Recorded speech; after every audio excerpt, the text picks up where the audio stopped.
Assalamualaikum warahmatullahi wabarakatuh. Selamat siang teman-teman semuanya. Perkenalkan kami dari kelompok 2 pada mata kuliah Asesmen Manajemen PAUD.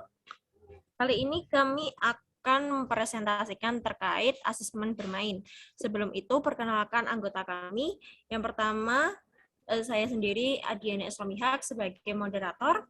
Lalu yang kedua ada Aulia Vega Fahmi sebagai presenter pertama. Lalu ada Lutfiana Halimatus Azizah sebagai presenter kedua, dan Salsabila Fatihatur Rahmah sebagai presenter ketiga.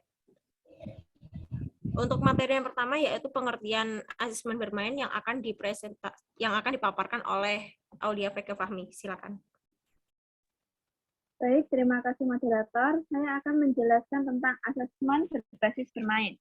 Jadi, asesmen berbasis bermain merupakan salah satu alat asesmen yang diciptakan untuk memungkinkan tim dalam membuat secara akurat dan gambaran secara teliti terkait gambaran dinamis tentang seorang anak dengan menggunakan metode bermain. Jadi, dalam asesmen berbasis bermain ini terfokusnya pada konteks bermain yang dilakukan oleh anak. Jadi, seorang anak dengan menggunakan metode bermain ini sebagai media untuk mengamati dan menilai secara kognitif, sosial emosi, komunikasi, bahasa, kinerja, dan keterampilan, dan sensorik motor. Dengan aktivitas bermain, maka dapat dilakukan asesmen untuk berbagai area perkembangan sebagai sasaran utama asesmen.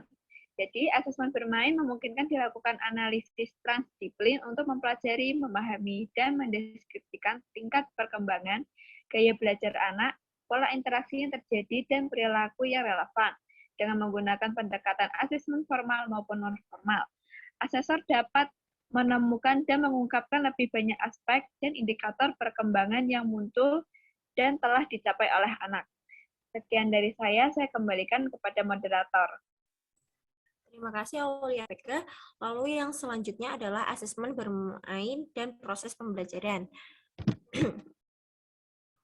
Asesmen bermain, berbasis bermain dan proses pembelajaran ialah perkembangan yang terjadi pada anak akan terlihat dengan jelas dan terbuka sehingga dapat memungkinkan untuk dilakukan asesmen. Jadi, guru sebagai asesor akan mengamati dan menilai adanya perkembangan anak sepanjang kegiatan tersebut, seperti contohnya saat anak menyanyi dan bermain dengan teman sebayanya. Asesor atau guru dapat melihat anak dapat berinteraksi dengan lingkungan sekitarnya dan dapat mengekspresikan apa yang mereka rasakan dalam menyanyi, seperti itu. Lalu yang selanjutnya adalah tahapan bermain dan asesmen bermain yang akan dipaparkan oleh Lutfiana. Silakan. Baik, terima kasih kepada Mbak Dina atas waktu yang telah diberikan. Di sini saya akan menjelaskan terkait tahapan bermain dan juga asesmen berbasis bermain. Nah, jadi bermain sendiri merupakan aktivitas pokok yang dilakukan oleh anak dan ini merupakan salah satu kebutuhan anak di sepanjang rentang perkembangan anak usia dini. Nah, melalui bermain ini sendiri, anak akan dapat merefleksikan berbagai aktivitas dengan penuh keceriaan, kesenangan, serta kesungguhan, di mana bermain ini sendiri merupakan aktivitas yang dilakukan secara sukarela oleh anak yang dapat membangun berbagai aspek perkembangan pada diri anak yang meliputi kepribadian anak mulai dari pengetahuan, sikap, nilai, serta keterampilan dan juga kecakapan hidup yang nantinya akan dijadikan bekal anak dalam hidup bermasyarakat ketika sudah dewasa. Nah, bermain ini sendiri terdapat beberapa tahap yang dapat dijadikan rujukan ataupun pedoman dalam pelaksanaan asesmen bermain. Nah, tahapan yang pertama dijelaskan oleh Parton dalam bukunya Jackman, di mana Parton menjelaskan ada 6 tahap aktivitas bermain yang dapat dijadikan sebagai rujukan dalam menilai ataupun melakukan asesmen kepada anak. Yang pertama adalah tahap uncopied play atau tahap anak yang dalam masih mengamati gitu. Jadi pada tahap ini terjadi pada masa anak ini masih pada usia bayi atau toddler, di mana pada tahap ini anak masih belum terlibat secara penuh dalam aktivitas bermain dan hanya mengamati orang-orang di sekitarnya gitu. Tahap yang kedua adalah tahap solitary play atau tahap bermain sendiri. Tahapan ini terjadi pada saat anak usia 2-3 tahun, di mana pada tahap ini anak mulai dapat mengenal aktivitas permainan dan juga pada tahap ini anak mulai fokus pada aktivitasnya sendiri. Tahap yang ketiga adalah tahap onlooker play ataupun pengamat. Tahap ini terjadi pada anak ketika usia 1-2 tahun.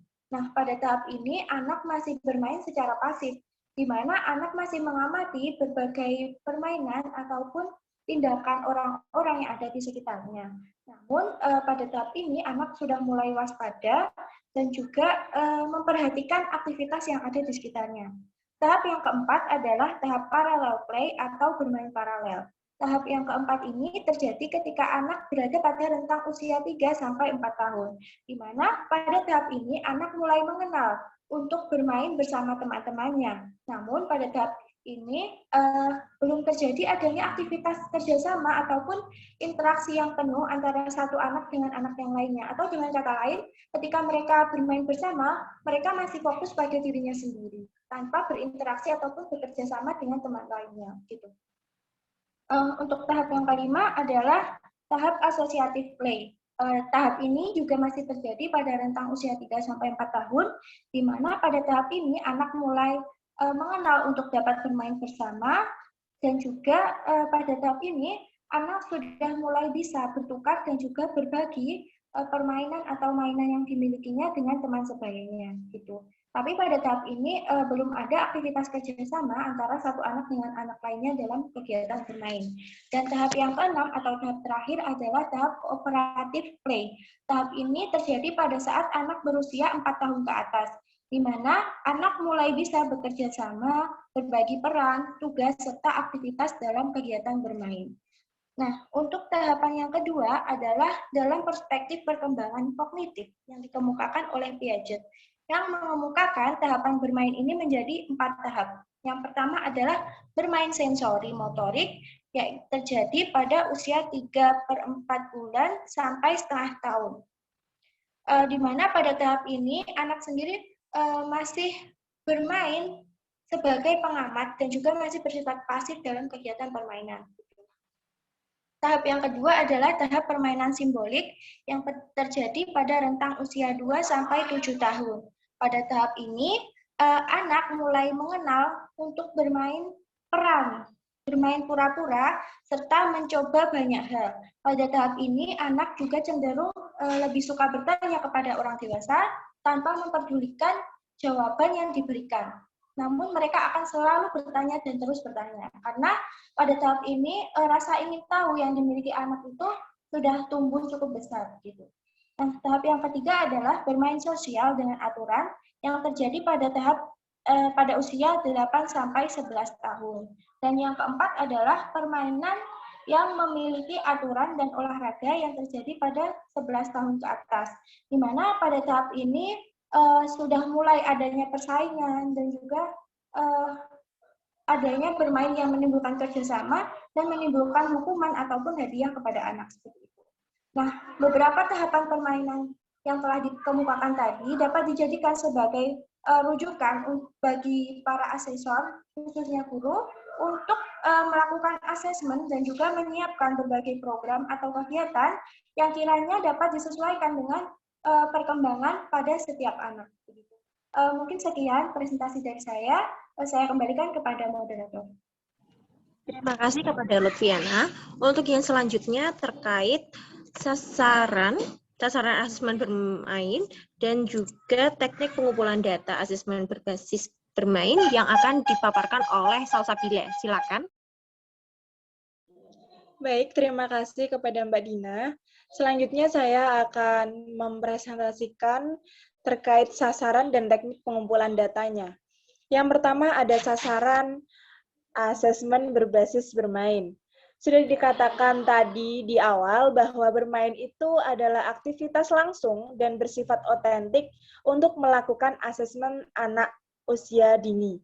Nah, oleh karena itu, sasaran bermain akan tertuju pada jenis permainan, aktivitas bermain, serta tingkatan bermain yang terjadi pada anak yang dapat dijadikan dasar penilaian perkembangan anak.